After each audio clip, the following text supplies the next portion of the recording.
Shirley's memories of the castle's layout were clearer than she had thought they'd be, and it only took her an hour or two to inspect the most important areas. She found most traps were still in working order, which wasn't altogether surprising, as they had withstood the test of time since long before she was born. The fact that she still knew how to operate all the secret entrances was even more critical, as they were the only ways to get access to the true heart of the complex. Without them, you could only wander around a maze of pitfalls and traps designed to confuse, slow down, and kill any intruders. Cheerilee knew she was approaching the room she'd left Twist all chained up in, but instead of heading down the hallway that would lead her straight to it, she pushed against an inconspicuous piece of stone in the wall. The wall sank down into the floor, revealing a thin flight of stairs beyond. She followed the stairs up into the inner sanctum, and proceeded to head for the room adjacent to Twist's prison. It was easy to check her progress throughout the complex, as there were arrow slits aplenty. Presumably, these had been used to wear down intruders with ranged weaponry in the past, a design only made possible by the fortress's remarkable ability to suppress magic. Shirley didn't know much about warfare. The reign of Celestia and Luna had put a stop to all that. But she did know that the archers of old had generally considered the remarkable accuracy of spells to be cheating. Part of the wall had been replaced by a series of metal bars in several places, offering an even better look at the complex below. These viewing areas were especially prevalent in the larger rooms, and the torture rooms beneath the maze seemed to employ them in exclusion. She hadn't been able to understand why they'd built it like this when she was young. Bearing witness to torture had seemed like such a horrible thing back then. But she was a lot older and wiser now. It made no sense to remove the wicked from this world before they had been through sufficient punishment, and you had been able to observe their punishment to ascertain that it was sufficient. She didn't doubt that whoever designed this place had been of the same opinion as well. She finally arrived at the viewing area adjacent to the room Twist was in. That room was one of the rare holding areas on maze level, and as such, a clear view from the inner sanctum had been provided. Because of the nature of the events that would soon transpire there, she'd been covering the entire area with the bars with a translucent mosquito net, while Twist was unconscious, just in case. Shirley could hear Twist sobbing softly in the room below, and she couldn't help but smile. The filly had probably been crying herself to exhaustion ever since she left, but she'd be getting no sleep tonight. The wound in her shoulder, as well as the uncomfortable position she'd been clamped up against the wall in, would see to that. Shirley stepped away from the bars and went to lie down in a corner. It wasn't the most comfortable place she had ever slept in, but it would have to do. It'd be some time before the next stage in Twist's slow execution began, so she had some time to rest before that. She'd probably be able to get some more shut-eye afterwards as well. The more rested she was for tomorrow's festivities, the better. With Twist's sobs as a lullaby, she began drifting off to sleep, the occasional desperate plea for mercy like music to her ears. Shirley didn't know how much time had gone by, but she was wide awake as soon as she heard the first cry of pain echoing from the room below. With the speed that would have made even a seasoned Wonderbolt jealous, she got up and raced towards the metal bars, pressing her head against them to be as close as possible to the ensuing spectacle. She'd have been down there with the filly if she could, but it was simply too dangerous. Something could always go wrong, and whenever free beetles were involved, the smallest mistake would always result in severe pain, if not downright fatality. Collecting the eggs had already been too much of a risk, but she just hadn't been able to resist. There was no reason to take any more chances. Twist started to squirm and fought weakly against her bonds, as she became aware of an unpleasant, and at times painful, sensation in her stomach. The eggs had finally hatched, and the ever-free beetle larva awakened. Compared to the other creatures of their size, the larvae were absolutely ferocious, and their numbers were anything but few. As soon as they realized that they'd been born inside of their favorite food source, they dug in, boring holes through Twist's intestines. The filly screamed as the agonizing pain started rippling through her. A combination of various horrible sensations that was unlike anything she'd ever felt before. It was as if her entire stomach was cramped up with something fierce, while some unforeseen sadist was repeatedly stabbing daggers into her gut.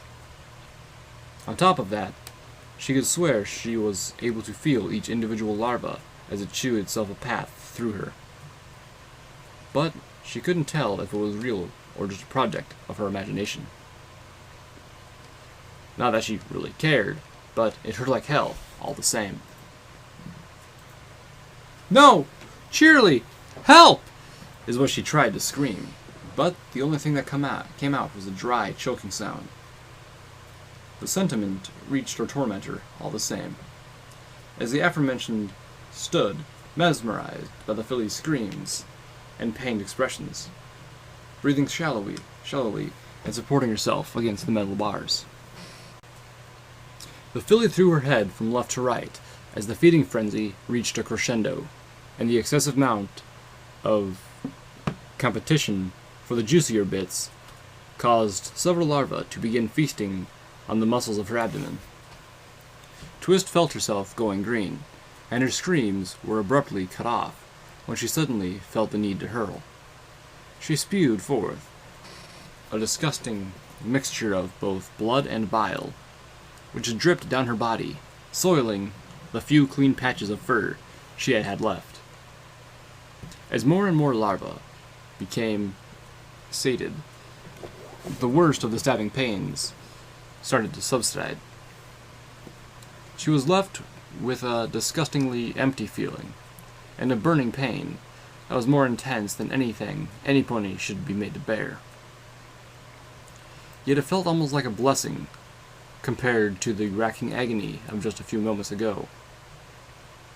She let out a last pitiful squeal before breaking down into sobs again, although they were even weaker than before. Meanwhile, Cheerilee was panting in the viewing area above, slowly letting herself down onto the ground as her knees buckled beneath her. Despite a lack of physical activity, she had broken out in a sweat. She wrapped her forelegs around herself in an effort to control the shaking of her body, barely able to contain her excitement. She knew she had missed the satisfaction of dealing out justice gave her, but she hadn't realized she had missed it this much. She felt like a thirsty desert wanderer being offered a glass of water, disproportionately excited due to the prolonged period of absence that came before. She hoped she'd be able to control herself for a little while better by the next time she had to deal with the others, else she'd probably go out of her mind. She pulled up the image of Twist's tormented expressions from memory, and couldn't help but smile blissfully.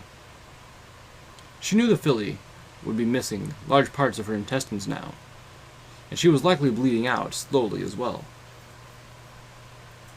It remained to be seen if she'd managed to stay alive until the next phase, and Shirley doubted she'd be able to. She hoped she would, of course, but the odds were stacked against her. She furrowed her brow in disappointment, but then smiled. A chance was a chance, and, if not, well, she'd have others to play with soon enough, anyway. She closed her eyes and drifted into sleep again, carried on the notes of Twist's lamentations, dreaming about justice and punishment, and other things equally exciting, but of an entirely different nature.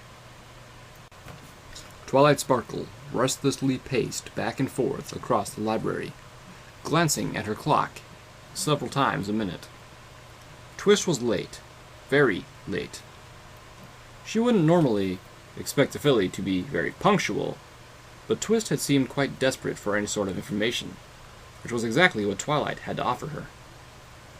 It had taken her a fair amount of time, and an even greater amount of reading and tests, but she could finally say, beyond the shadow of a doubt, that the red substance was indeed blood, and a fairly substantial amount of it. It was possible that one of the fillies or colts had been crushed by falling debris, but she had her doubts. There was a wide variety in both the size and shape of the blood spatters, which, according to Sherlock Hoove's book, indicated multiple blows. The pony could have been hit by more than one piece of debris, but it was extremely unlikely. "Lighten up, Twilight," Spike said as he watched her pace back and forth from atop a nearby stack of books. "I'm sure she just got held up by a friend or something." Twilight wanted to retort, but she just opened her mouth to do so, and she heard the front door swing open. She turned around, fully expecting to see Twist smiling sheepishly at her, but instead she saw Pinkie Pie, jumping up and down excitedly as usual. She frowned in disappointment. "Hey, Twilight," Pinkie Pie chimed. "Hey, I was wondering if... hey, why the long face?" "Oh, it's nothing, Pinkie," Twilight said as she put on a smile. "I've been waiting for Twist, and I thought you were her, that's all." "Well, I'm here to get the cooking book you were talking about," Pinkie explained. It's strange, though. Twist didn't show up for yesterday's cupcake class either. Isn't that funny?" Twilight froze in the middle of yet another lap around the room, an eerie premonition grasping her by the throat. What did you say?" "I'm here for the cookbook?" Pinkie attempted. No, the other thing." "Twist didn't show up for cupcake class yesterday? Normally she comes by every Wednesday evening, and then I show her some neat recipes for tasty treats," she said, as she scanned the shelves for the book she needed. "But yesterday she didn't show up at all. Can you believe it?" Twilight felt a chunk of ice descend into her stomach. Something is wrong. Very wrong. "Pinkie, do you know where Twist lives? I need to go talk to her parents." "Oh," Pinkie said, as she took a book off the shelves. "You mean you don't know? Her parents are business ponies. They're out of town most of the time. Right now, too." "What? They leave her by herself?" "Yeah, but she's used to it. She's a pretty good cook, and if she needs anything, she can always count on Fluttershy or me. Besides, it's Ponyville. What could happen?" Twilight groaned. This just kept getting better and better. "Spike, get the map," she said as she cleared the table. Spike did as he was told, grabbing a map of Equestria from a nearby shelf and rolling it open on a table. Twilight examined it for a moment, and Pinkie came closer, staring at the two of them curiously. "Oh, you're planning a field trip? Can I come, huh? Can I?" "No, Pinkie," Twilight said, somewhat annoyed. "I'm going to cast a spell to find Twist. I've got a bad feeling." Twilight closed her eyes and concentrated, conjuring up a mental image of the filly in her mind. Her horn started to glow as the magic built up, only to be released in a single blinding flash. Twilight looked at the map right away. It was supposed to mark the target's location with a red cross, but there was nothing there. Even deceased ponies would show up. Their crosses would just be green instead. "So, it failed?" Spike ventured to guess. "What does that mean?" "No, it didn't fail," Twilight said with a sudden comprehension. "I know exactly where she is." She pointed at an unremarkable part of the map, right in the Everfree Forest. "Right here." Spike frowned. Why do you... There's no time, she interjected. I don't know why she's there, but there's no doubt she's in great danger. It's not a place for a filly to be. It's not a safe place for any pony to be. We need to grab the others and go find her, she said as she helped Spike onto her back and headed towards the door. Time was likely of the essence, but heading into the Everfree Forest alone was suicide. Come on, Pinky! Pinky hesitated, but as she glanced from the stacks of books to Twilight and back again. But, cooking book! Ah! She threw a last melancholy look at the library as she left. She had no idea what Twilight was on about, but she supposed she could always come back later. It wasn't like anything bad was going to happen, right?